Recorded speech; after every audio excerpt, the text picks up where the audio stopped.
مشاهدينا الأعزاء، مساء الخير وأهلا بكم معنا على شاشة القناة الثانية وحلقة جديدة من برنامج زينة بنتمنى لكم من خلالها كل الحب والسعادة والصحة ويوم جميل عليكم مليء بالأمل وبالإخلاص وبالتفاؤل والشمس المشرقة دائما. الحقيقة عندنا فقرتين مهمين النهاردة في برنامجنا أو حلقتنا. الفقرة الأولى هنتكلم عن الأم البديلة، من هي الأم البديلة وإيه الظروف اللي بتضغط على الأم الحقيقية علشان يكون في فترة ما في حياة ابنها أو طفلها أو طفلتها أم بديلة عنها، سواء من الأقارب، جدة أو أخت، عمة، وأيضا من خارج الأقارب أو من سواء دادة أو مدرسة في المدرسة، في الحضانة، مشرفة بتاخد بالها من طفلها لفترة معينة، أو حتى دادة أجنبية بنستعين بها من خارج مصر بعادات وتقاليد مختلفة تماما. كل الآثار الإيجابية والسلبية من هذا الوضع هنتكلم عنها في هذه الفقرة. أما الفقرة الثانية فعندنا فقرة فخورين جدا بمعرض القاهرة الدولي للكتاب. هنتكلم عن هذا المعرض العظيم وهو يحتفل بدورته ال50، اليوبيل الذهبي، وكيف يكون الإقبال وما هو الجديد والإصدارات والمشاركات. كل هذا هنتعرف عليه من خلال فقرتنا الثانية. سنين قبلك مرت على عيني ولا شيء عنك يغنيني، قلبك وحده يكفيني، لو ثانية لقاك كفاية إني أشوفك جوايا، مالي قلبي وهوايا، خليك على طول ويايا يا حبيبي بقى.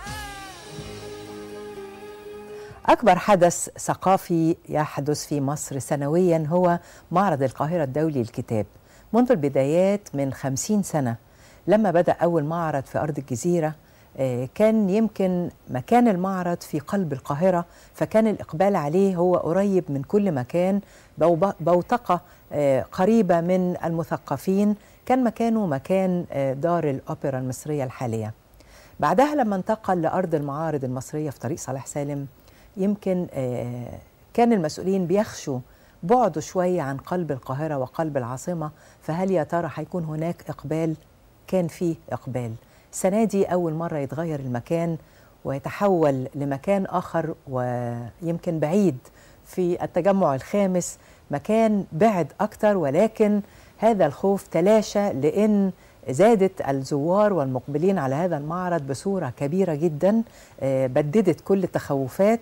أيضا هذا المعرض يعتبر من أهم المعارض لأنه بدأ قوي، مشاركة الدول فيه قوية جدا، الإصدارات والكم من الأنشطة المختلفة الموجودة سواء من ندوات أو من إصدارات جديدة في كل المجالات من داخل مصر ومن الخارج، أيضا أعداد الزائرين. فهو معرض ثقيل بيسعدنا في هذه الفقرة أن احنا نتكلم عنه، لكن من خلال شابات موهوبات في مجالين مختلفين.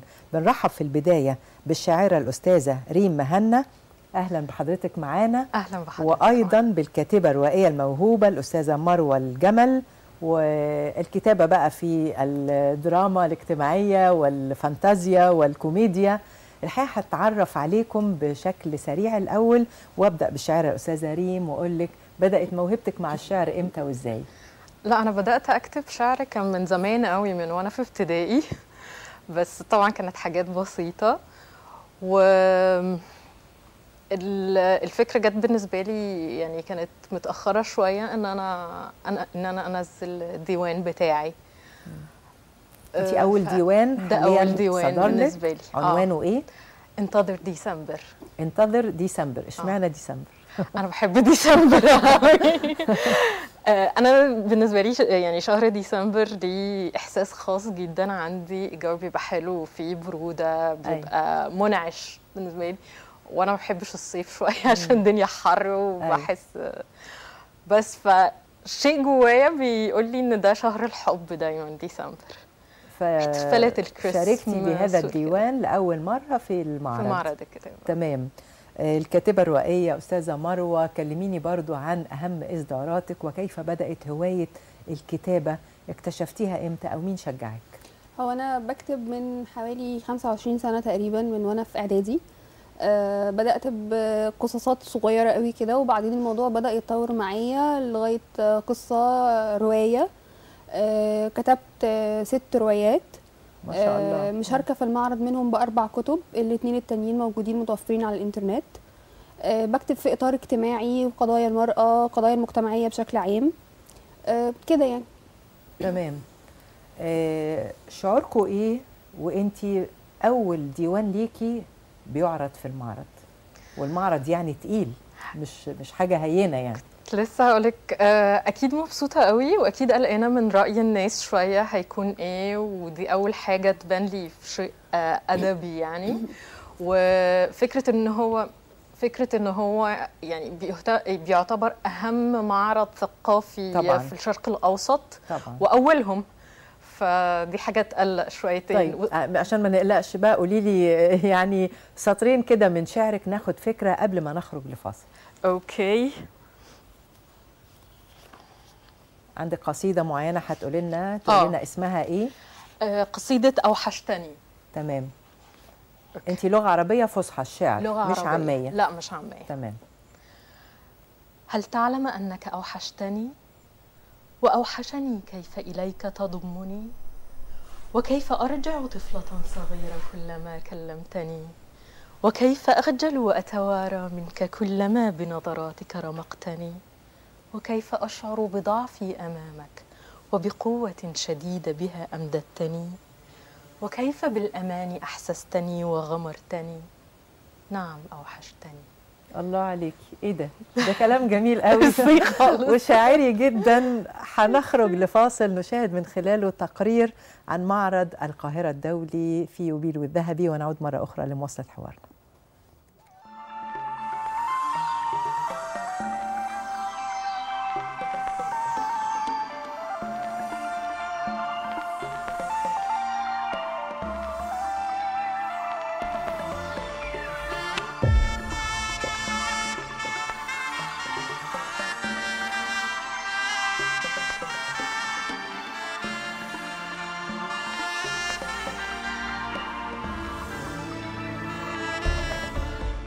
يعد معرض الكتاب موسما ثقافي وتجاري متكرر، وفي ذلك دلالة واضحة على مدى الوعي والشغف بالقراءة، حيث أنها ضرورية لجميع أفراد المجتمع أن يتوجه أفراده نحو الكتاب، لأن اتساع المدارك يقود غالبا لإدراك الحقائق التي قد تغيب في بعض الأحيان. معرض الكتاب طبعا الثقافة للشعب المصري عامة، لأن احنا النهاردة محتاجين للثقافة كتير جدا. احنا بعدنا عن الثقافة خالص، احنا بنتعامل بعشوائية كبيرة جدا هنا، وده تاريخ مصر كله هيكون في معرض الكتاب، لأن نعرف تاريخنا أصله ايه واحنا ايه. معرض الكتاب ده نمو للفكر، ويا ريت كل سنة بإذن الله يبقى فيه استمرارية ليه، بينمي الفكر للشاب، يبعد عن التطرف، يبعد عن أي حاجة مخلة للقانون. والمعرض غالبا بيبقى مفيد للطلبة في فترة اللي هي الأجازة، الفاكانس بتاعهم دي بيبقى مفيد طبعا للوعي، وأكيد بيبقى فيه عروض أوفر شوية، بيبقى بنص الثمن حاجات. أنا لسه بصراحة عايز أروح ألحق، يا ريت ألحق وقتي عشان خاطر يعني ألحق أجيب حاجات ممكن أنا أكون بحبها وكده متوفرة، فكل حاجة متوفرة هناك بصراحة في المعرض. معرض الكتاب ليه أهمية كبيرة جدا. أولا احنا مهما كانت التكنولوجيا اتقدمت وكده، فاحنا ملناش غنى عن الكتاب. يعني أنا عن نفسي أهم حاجة عندي إن أنا أمسك حاجة في إيدي وأقراها. بالنسبة لمعرض الكتاب أنا بروحه كل سنة، هو ممتاز جدا، في تنوع وفي حاجات مختلفة وخصوصا للأطفال. معرض الكتاب ده شيء مهم في مصر عامة، إنه ده يعني مهما كان عندنا برضو التكنولوجيا والنت، في ناس بتحب إن هي تقرأ كتب وإن هي تعرف أكتر وتتابع، وفي ناس يعني بتحب إن هي تستمتع أكتر بقراية الكتب عن طريق الكتاب نفسه مش من عن طريق النت. فكم هو جميل أن يكون معرض الكتاب فرصة لنتعلم فيه ونزداد ثقافة، ولنتعاون معا ونزداد ائتلافا، ولنرتقي ونزداد نفعا للمجتمع. فالثقافة جزء من النسيج العام، ويجب ألا تكون مقصا يسعى للانفصال والتخريب. فمعرض الكتاب الدولي يعد من أكبر المعارض للكتب في الشرق الأوسط، حيث يقام به العديد من الندوات الثقافية، كما يعد فرصة نادرة للقاءات الثقافية وتبادل الأفكار، ويقصده الآلاف من المواطنين.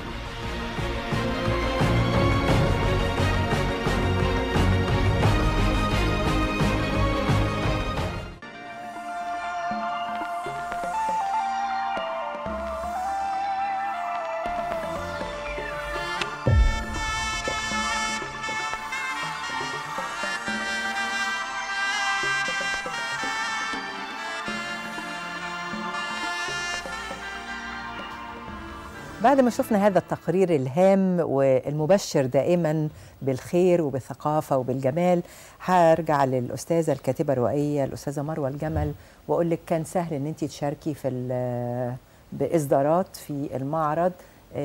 إقبال الناس على المعرض كلميني عنه، وخصوصا إحنا شايفين إقبال جماهيري كبير. هو موضوع المشاركة اللي هو انت مجرد ما يعني دار النشر اوريدي بتشارك.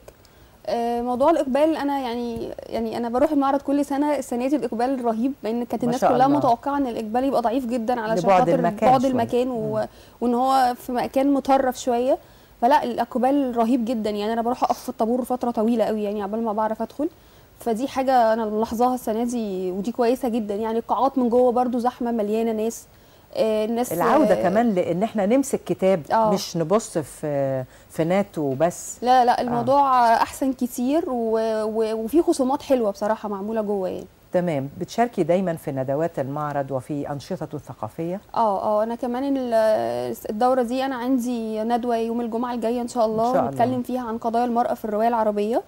معايا 2 روائيتين هيشاركوا معانا في الندوه، وتابعه الهيئه العامه للكتاب موجوده، هتتعمل ان شاء الله في قاعه الشباب يوم الجمعه الجايه الساعه 6. في اصلا كل يوم ندوات كتيره جدا، في جدول ندوات هايل معمول بصراحه السنه دي. يعني التنظيم السنه دي فوق الخيالي، جميل جدا بصراحه. تمام. هرجع لك مره تانية نتكلم عن نوعيه قضايا المراه اللي تعرضتي ليها من خلال اصداراتك او كتبك، وارجع للشاعره الاستاذه ريم مهنا. اشعر معاكي كلمه شاعره وانتي رومانسيه، فكل شعرك الحقيقه رائع وكلماته جميله وافكاره كده فيها رومانسيه نحتاجها في هذه الايام. تاثرتي بمين من الشعراء؟ بتقري لمين؟ ازاي؟ يعني كلميني عن هذه الثقافه اللي خرجت من خلال كتابه كده رائعه. هو يعني اكيد نزار قباني هو يعني من وجهه نظري هو من افضل شاعر بيأثر فيا وتأثرت بيه. ومن الناس اللي بقرا لهم كتير محمود درويش. جميل. اختياراتك جميله الحقيقه. ومن الموجودين بقى دلوقتي هشام الجخ. طيب. بحب شعره. ممكن تسمعيني حاجه تانية او جزء من قصيده تانية؟ اوكي. الديوان بيبقى فيه كام قصيده؟ في حوالي 30 قصيده. تمام. وتميلي للقصائد الطويله ولا القصيره؟ القصائد يعني 3 دقايق علشان الناس ما تزهقش. لان انا كمان بسجلهم بموسيقى افضل علشان لو حد بيحب يسمع مش عايز يقرا. تمام. انا اخترتي ولا لسه؟ واحده. اتفضلي. تمام. اوكي. في قربك اكون وحيده، فابتعد عني حتى يرجع لي أنسي. نجلس وسط الأصدقاء، تتجاهل مشاعري، تتقي النظرات، وتجفو أصابعك أصابعي، ويخنق بكائي السكات. تضحك وتقهقه وتقص الحكايات عن بنات وبنات، صولات وجولات، والكل يضحك وأضحك وأعلو بالضحك والرنات. أكمل ولا؟ كملي. وأقول في الصباح تنسين، فتكرار الجرح يقسي، لكني أظل شريدة هل تبحث عن قصة حب جديدة؟ أتذكر حين قلت أنت فوق النساء، أنت ست الحسن وقمر السماء. أتذكر لعلها تسليني أو تلهيني بأنك من أنك تسلبني أنوثتي وتضيع بعبثك عزتي. تمام. اوكي، هندخل في مشاكل. هنتخانق. انقل الحوار استاذه مروه، وعايزه اعرف من حضرتك اهم قضايا المراه اللي بتطرحيها من خلال اصداراتك او الكتب الموجوده في المعرض دي. انا بهتم بقضايا المراه بشكل عام، بس انا عامله ستريس شويه على المراه المطلقه، لان هي بتعاني شويه في المجتمع بتاعنا. نظره المجتمع ليها في الغالب مش كويسه، فانا بحاول اسلط الضوء على النقطه ديت، واقول لا، الست المطلقه ديت هي واحده عاديه زي اي واحده في الدنيا، مرت بتجربه وما نجحتش لاي سبب من الاسباب، وايا كان ايه هو السبب، هي من حقها تعيش ومن حقها تكمل ومن حقها تبقى انسان عادي زيك زي اي حد تاني في المجتمع. ما تتعاملش على انها مواطن درجه تانية، او ان هي ست منتقصه فيها حاجه، ناقصه فيها حاجه. لا، هي ست عاديه جدا، كل ما في الموضوع ان هي مرت بتجربه فشلت بس. فدي اهم قضيه انا بناقشها. باخدها من وجهه نظر الست ومن وجهه نظر الراجل. ده مناقشاه في روايه عزيزتي مريم من وجهه نظر الست، ومناقشاه من وجهه نظر الراجل في روايه مراد اللي هي الاحدث اصدار ليا.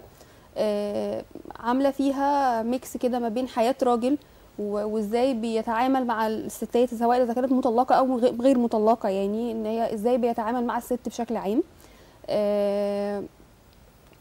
انتقام القدر منه، او القدر بيتعامل معاه ازاي.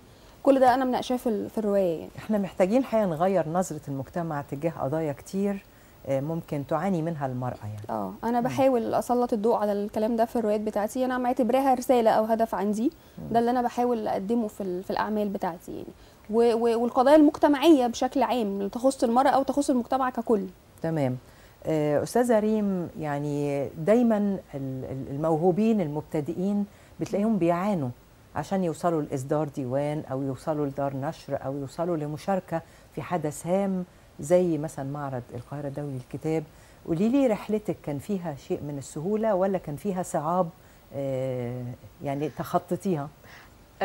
هي انا قعدت فتره طويله، يعني حوالي 2 بشوف مع دور النشر وايه اللي هقدر انشر معاه وهيكون في نفس الوقت كويس وهيطلع كتابي بشكل مناسب وهيشترك في المعرض. فسنتين كانوا كتير صعبين يعني. ولكن اهم ما في الامر انك توصلي لدار نشر تقبل العمل بتاعك علشان تنشره. بالظبط. هل في من يقرأ يعني ويقيم هذا العمل؟ طبعا، علشان يقول يستحق النشر او لا؟ طبعا. الدار اللي انا نشرت معاها كان اتبعت لهم نسخه في الاول، وعندهم فريق بيقرا وبيقيم وبيشوف هل ده يستحق النشر او لا. طيب، عايزاكي تجهزي لي كده حاجه كمان طلعيها من الديوان على ما اروح لاستاذه مروه ونتكلم برضو عن هل شايفه ان الشباب اصبح مثقف واكثر اقبال على الكتاب، ولا نصدق يعني من يقول ان راحت على الكتاب والجرايد والاوراق اللي احنا بنمسكها في ايدينا عشان نقرا، والكل اصبح بيتجه للقراءه السريعه من على النت؟ لا، هو الموضوع دلوقتي اختلف عن من كام سنه فاتوا. الموضوع زاد اكتر، الشباب زاد موضوع القراءه اكتر.